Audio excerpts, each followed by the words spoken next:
ओम शांति।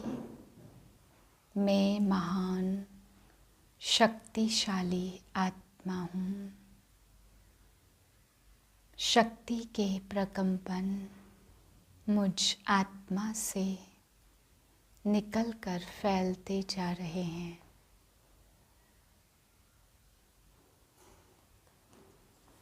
छः 2023 के महावाक्य हैं। आज बाबा हम बच्चों को समझाते कि बच्चे याद की दौड़ी लगानी है। बाबा कहते बाप को याद करना और यह हमारा परम पिता परमात्मा है, यह निश्चय करना तो बाबा ने कहा आसान है। ऐसा नहीं कि आधा पौना निश्चय होगा, परंतु अशरीरी बन करके शांत होकर के बाप को याद करना, इसमें है मेहनत। बाबा कहते इसकी तुम दौड़ी लगाओ, अंत में तुम अशरीरी बन जाएंगे।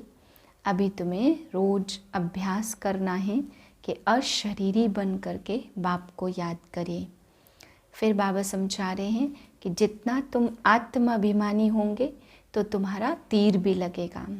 अगर देह अभिमानी है तो बाबा कहते हैं ज्ञान का तीर नहीं लगेगा। अगर आत्माभिमानी स्थिति बहुत अच्छी है तो भीष्म पितामह को भी तुम्हारे बाण लगेंगे। ऐसे ऐसे तुम सुनाएंगे जो बाबा कहते भीष्म पितामह भी ज्ञान लेंगे।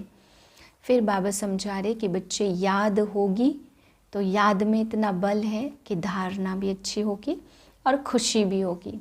अगर याद का बल नहीं, याद अच्छी नहीं तो धारणा भी अच्छी नहीं होगी। फिर बाबा कहते माया भी क्या करती, घूंसा मारती है। बाबा कहते हैं 10-15 वर्ष वाले को भी माया घूंसा मार करके गिरा देती है।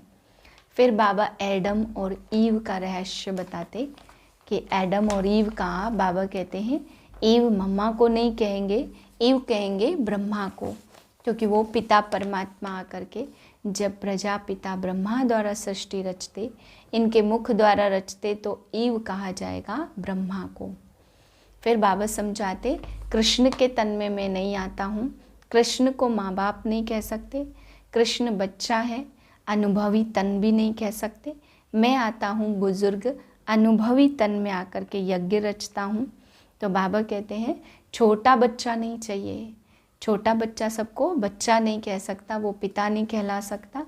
इसलिए मैं आकर के ये बुजुर्ग वानप्रस्थी तन का आधार लेकर के इससे सृष्टि रचता हूँ। फिर बाबा समझाते सबसे पूछो कि गीता का भगवान कौन है, तो फॉर्म भराओ, पहले परमात्मा का के बारे में पूछो। फिर रुद्र यज्ञ क्या है इस बारे में पूछो। फिर बाबा ने कहा समझाओ कि भगवान आकर के ही ज्ञान यज्ञ रचते हैं। फिर तकदीर के लिए बाबा आज समझा रहे हैं। कहते हैं तकदीर जगा कर आए हैं। बाबा कहते बच्चे कौन सी तकदीर, तो बच्चे कहते बाबा लक्ष्मी को वरने वाली तकदीर। यहाँ आए हैं तो इतनी ऊंची तकदीर बनाने आए हैं। फिर बाबा पूछते बच्चे जब इतनी ऊंची तकदीर जगा कर आए हो तो क्या तुम इस लायक हो? कहीं ऐसा तो नहीं तुम संकल्प बहुत ऊंचा करो, तकदीर जगी बहुत ऊंची है पर तुम इस लायक ना हो तो लक्ष्मी को कैसे वर सकेंगे। इसलिए बाबा कहते अपने दिल दर्पण में देखो क्या जितनी ऊंची तकदीर है उतने लायक तुम बने हो। मीठे बच्चे अशरीरी बनने की मेहनत करो। अशरीरी अर्थात कोई भी दैहिक धर्म नहीं, संबंध नहीं, अकेली आत्मा बाप को याद करती रहे। प्रश्न है तुम बच्चों में 100% बल कब आएगा, उसका पुरुषार्थ क्या है? उत्तर है तुम बच्चे जब याद की दौड़ी लगाते अंतिम समय पर पहुँचेंगे तब 100% बल आ जाएगा। उस समय किसको भी समझाएंगे तो फौरन तीर लग जाएगा। इसके लिए आत्म अभिमानी बनने का पुरुषार्थ करो। अपने दिल दर्पण में देखो कि पुराने सब खाते याद द्वारा भस्म किए हैं। गीत है तू प्यार का सागर है, तेरी एक बूंद के प्यासे हम। ओम शांति। अब बच्चे जानते अल्फ बाप आया हुआ है, गायन भी है, बाप से 1 सेकंड में जीवन मुक्ति, अर्थात स्वर्ग की बादशाही, क्योंकि बाप है स्वर्ग का रचयिता। सेकंड में जीवन मुक्ति बाप से ही मिलती है, मनुष्य को मनुष्य से नहीं मिलती। बच्चा पैदा हुआ और वारिश बना। पहले पहले जब कोई आता तो उनसे फार्म भराया जाता कि आत्मा का बाप कौन है। कहा भी जाता जीवात्मा पुण्यात्मा, ऐसे नहीं कहा जाएगा जीव परमात्मा पाप परमात्मा, नहीं, महात्मा पुण्यात्मा कहा जाता। अहम आत्मा रहने का स्थान कहाँ है? 2 चीज़ अलग अलग है, मैं और मेरा। तुम्हारी आत्मा का बाप कौन है? ऐसे नहीं कहा जाएगा परमात्मा का बाप कौन है। वह है तुत ज्ञान का सागर, वह सबका बाप है। बाकी सब शरीर के संबंध हैं, तुम आत्मा हो। शरीर के संबंध में भी यह माँ बाप लगते हैं, आत्मा के संबंध में भाई भाई हैं। पहले तो समझाना चाहिए, गाया जाता सेकंड में जीवन मुक्ति का वर्षा। जीवन मुक्ति कौन देने वाला है? सतयुग में है जीवन मुक्ति और कलयुग में है जीवन बंध। यह भी समझाना पड़े तो यहाँ फॉर्म भराने का कायदा बड़ा अच्छा है। तुम बच्चे जानते हो हम आत्माओं के बाप का यहाँ यादगार है। वह निराकार आत्माओं का बाप है। वह पुरानी दुनिया को नया बनाते, नई दुनिया अथवा भारत स्वर्ग था। तुम आत्मा हो, पुनर्जन्म लेती रहती हो। मैं जज हूँ, बैरिस्टर हूँ, क्रिश्चियन धर्म का हूँ, यह सब शरीर के धर्म हैं। अब तुम मालिक बनते हो। आत्माओं से बात परमपिता परमात्मा ही कर सकते। यह बातें कोई की बुद्धि में नहीं है। वह तो कह देते आत्मा सो परमात्मा। बाप पाकर सृष्टि के चक्र का राज समझाते। अभी तुम जानते हो बरोबर हमने 84 जन्मों का चक्र लगाया। अब यह अंतिम जन्म है, वापस घर जाना है। मनुष्य कोशिश भी मुक्ति धाम में जाने की करते। हम आत्मा मुक्ति धाम की रहवासी हैं, परंतु देह अभिमान होने के कारण जानते नहीं। शरीर विनाशी है, उनको ही गीता का भगवान कहा जाता। सब भक्तों का प्यार है, प्यार के सागर परमात्मा से भक्तों को कितना खींचते हैं। भगवान तो एक होना चाहिए। ऊंचते ऊंच बाप परम धाम का रहने वाला।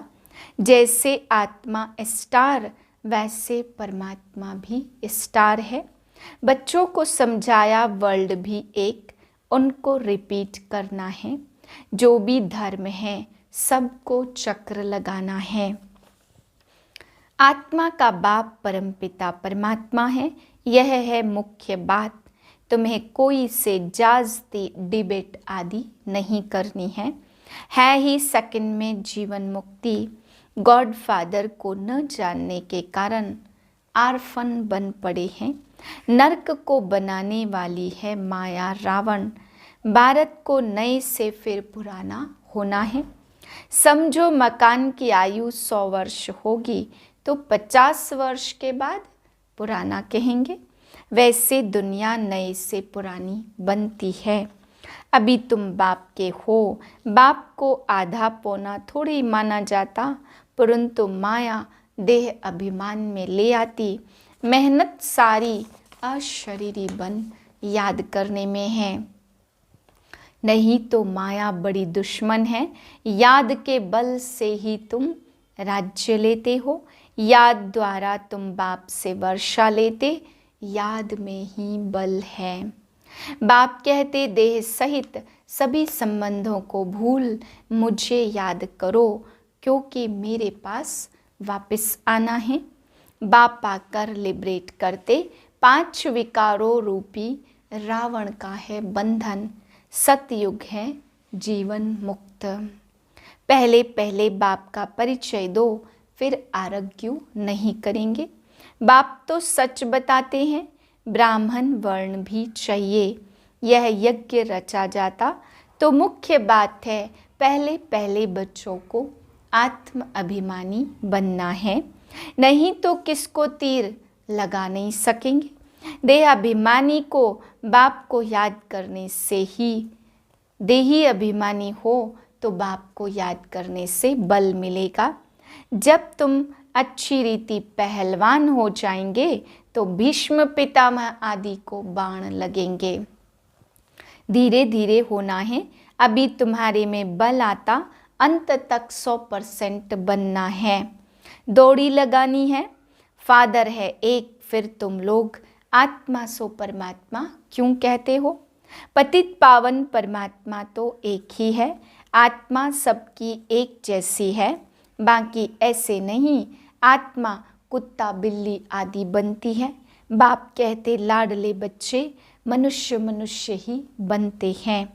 जानवरों की वैरायटी अलग है, इस समय मनुष्य जैसे जानवर से भी बदतर है। माया ने खाना खराब कर दिया ड्रामा अनुसार, अब बाप आकर खाना आबाद करते हैं। परमात्मा को माता पिता भी भारतवासी कहते, गॉड फादर कहते, साथ में मदर भी होनी चाहिए।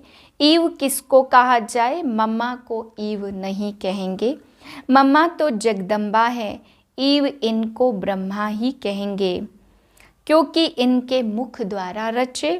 तब तो तुम माता पिता सिद्ध हो, एक को ही माता पिता कहा जाता।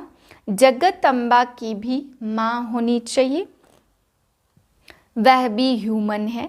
याद नहीं तो धारणा भी नहीं होगी। माया बड़ी जबरदस्त है, याद नहीं करते तो घूंसा मारती रहेगी। 10-12 वर्ष वाले को भी माया घूंसा मार देती, मुंह ही फिरा देती, भूल जाते और फिर कहते तकदीर में नहीं था। गीत भी गाते आए हैं तकदीर बना करके, कौन सी तकदीर बना कर आए हो? लक्ष्मी को वरने की। बाप दादा कहते दिल दर्पण में तो देखो तुम लायक हो। बाप मिसल मीठे बने हो, याद नहीं करेंगे तो जमा नहीं होगा। याद से ही पुराना खाता भस्म होता, योग अग्नि माना याद। अहम आत्मा परमात्मा को याद करती है। बाप भी कहते अपने को आत्मा निश्चय कर मुझे याद करो। आत्मा सो परमात्मा कहना भूल है, परमात्मा कभी पुनर्जन्म नहीं लेते। नहीं तो ब्राह्मण कहाँ से आए? प्रजापिता ब्रह्मा भी बुजुर्ग चाहिए, छोटा बच्चा तो नहीं चाहिए। राधे कृष्ण को छोटा ही दिखाते, छोटे बच्चे को इतने सब प्रजापिता कैसे कह सकते? तुम माता पिता श्री कृष्ण को कैसे कहेंगे? अभी परम पिता गाइड बनकर आया, सब आत्माओं को ले जाएंगे। बाप तो अच्छी रीति समझाते, पहले पहले फॉर्म भराओ। मूल बात है गीता का भगवान कौन, यह यज्ञ किसने रचा? रुद्र यज्ञ व ज्ञान यज्ञ कहेंगे। परमात्मा तो ज्ञान का सागर है, सबका फादर। अच्छा, मीठे मीठे सिकिले दे बच्चों प्रति माता पिता बाप दादा का याद प्यार, गुड मॉर्निंग। रूहानी बाप की रूहानी बच्चों को नमस्ते। हम रूहानी बच्चों की रूहानी बाप को नमस्ते। धारणा के लिए पहली पॉइंट, आत्माभिमानी बन, देह के सब धर्म भूल। हम आत्मा भाई भाई हैं, यह पक्का करना है। बाप मिसल मीठा बनना है। दूसरी पॉइंट, आत्माभिमानी बन, बाप का परिचय देना है। सेकंड में जीवन मुक्ति का वर्षा, बाप से मिलता, डिबेट किसी से भी नहीं करनी है। वरदान, हिम्मत और उत्साह द्वारा हर कार्य में सफलता प्राप्त करने वाले महान शक्तिशाली आत्मा भव। भक्ति में कहते हिम्मत उत्साह धूल को भी धन बना देता। आप में यदि हिम्मत और उत्साह है तो दूसरे भी आपके सहयोगी बन जाएंगे।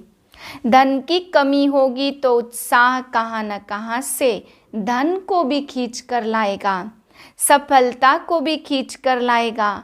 तो जो निमित्त महान आत्माएं हैं उनका काम है स्वयं में उत्साह में रहना और दूसरों को उत्साह दिलाना। अभी आप ऐसे उत्साह में रहे हो तब जड़ चित्रों में सदा मुस्कुराता हुआ शक्तिशाली चेहरा दिखाते। स्लोगन है, भाग्यवान आत्मा वह है जिस पर बाप दादा के स्नेह की छत्र छाया है। ओम शांति।